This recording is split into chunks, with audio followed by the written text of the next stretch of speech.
வணக்கம். இன்றைய முக்கிய செய்திகள். ஹரித்வாரில் கண்வரியாக்கள் வெறியாட்டம்.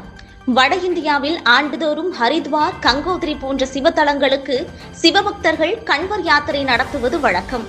இந்த ஆண்டு நடந்த கண்வர் யாத்திரையின் போது நடந்து சென்ற கண்வரியாக்கள் மீது கார் மோதியதாக கூறி கார் மீது ஏறி அதை அடித்து உடைத்து வன்முறை வெறியாட்டம் ஆடிய சம்பவம் நாடு முழுவதும் பெரும் அதிர்வலைகளை ஏற்படுத்தியுள்ளது. வன்முறையில் ஈடுபட்டவர்கள் மீது காவல்துறை நடவடிக்கை எடுக்காமல் வேடிக்கை பார்த்தது பெரும் சர்ச்சையாகியுள்ளது. நாடாளுமன்ற வளாகத்தில் ராகுல் காந்தி, பப்பு யாதவ் குறுநாடகம்.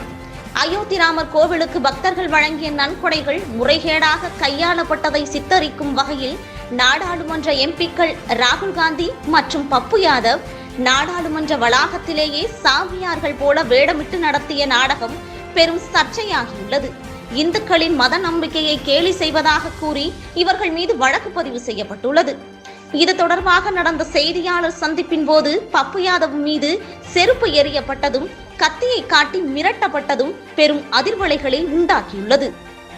தமிழ்நாட்டில் நீட் தேர்வை எதிர்த்து போராடிய மாணவர்கள் மீது பதிவு செய்யப்பட்ட அனைத்து வழக்குகளும் ரத்து செய்யப்படும் என பள்ளி கல்வித்துறை அமைச்சர் ராஜ்மோகன் பதிவிட்டுள்ளார்.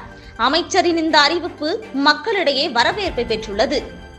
காவிரி விவகாரத்தில் மத்திய அரசு கர்நாடகத்திற்கு ஆதரவாக செயல்படுவதாகவும் இந்த ஆண்டு குறுவை சம்பா சாகுபடிகளுக்கு தண்ணீர் திறக்கப்படாததால் கூட்டுறவு சங்கங்களில் விவசாயிகள் வாங்கிய அனைத்து கடன்களையும் தமிழ்நாடு அரசு தள்ளுபடி செய்திட வேண்டுமென கோரியும் தமிழக விவசாயிகள் மணலில் புதைந்து நூதன முறையில் போராடி வருகின்றனர்.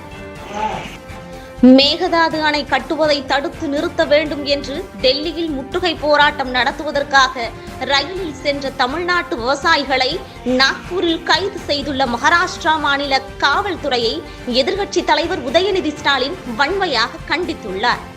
நாக்பூரில் கைது செய்யப்பட்டுள்ள தமிழக விவசாயிகளை உடனே விடுவிக்கவும், இனி இதுபோன்ற சம்பவங்கள் நடக்காமல் இருப்பதற்கான உறுதியை பெறவும் தமிழ்நாடு முதலமைச்சர் நடவடிக்கை எடுக்க வேண்டும் என வலியுறுத்தியுள்ளார்.